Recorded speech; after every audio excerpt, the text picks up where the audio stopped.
Hello po sa inyong lahat mga ka-crypto. Ako po si Pinoy Crypto Trader at sa video na ito ay atin pong pag-uusapan ang aking technical analysis dito po kay Fluky Ino ngayon pong December 10 taong 2024. Pero quick update lamang po tayo rito kaya diretso na po tayo sa pagte-technical analysis sa kanyang daily chart time frame na ito.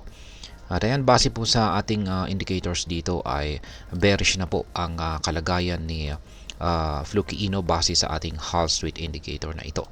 At dito po sa ating QQE mode indicator ay malapit na po itong sumang-ayon na makakaranas ng isang matinding pagbagsak itong si Fluky Ino.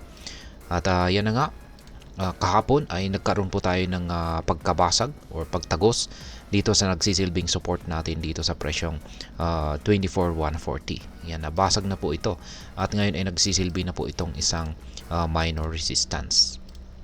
Ayan. Ngayon ay posible pang bumagsak or magpatuloy po sa pagbagsak sa presyo itong si Fluky Ino kung mababasag naman yung sunod na minor support natin dito sa presyong 30 digits 2868.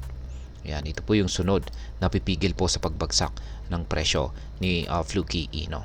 Ayan, pero wag po tayong mag-alala kasi maski nabasag yan ay meron po tayong kasunod na malapit na isang minor support naman dito sa 30 digits 19053.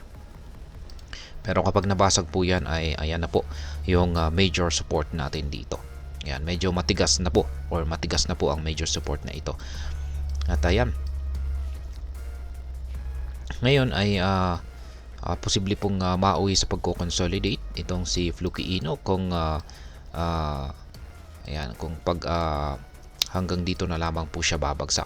Ayan, kung mapipigilan po ng minor support natin dito yung pagbagsak ni Fluky Ino ay magko-consolidate po siya rito. Ngayon ay para magpatuloy po siya ulit sa kanyang pag-angat sa presyo ay kailangan po niyang makabalik or yan, kailangan po niyang makabalik dito sa ibabaw ng ating minor resistance dito sa 30 digits 24,140. Kaya yan po yung aking mga projections, updates sa aking mga projections dito kay Fluky Ino. Pero sa kabuuan ay ang nakikita ko po rito ay mukhang makakaranas po siya ng pullback sa mga paparting na araw dito sa ating minor support dito. Dahil po dyan sa ating bearish na Hall Street indicator, ayan, na nagbibigay po ng bearish signal. At ganun din po yung ating QQE mode indicator dito na nagpapakita po ng paghina ng bullish pressure. Ngayon, sa mga bago lamang po rito ay check na lamang po ninyo ang description ng video na ito para malaman kung anong platform at mga indicators ang ginagamit ko dito. At hanggang dito na lamang po tayo sa video na ito mga ka-crypto. Marami pong salamat sa panonood. Ingat po tayo lagi at God bless po sa ating lahat.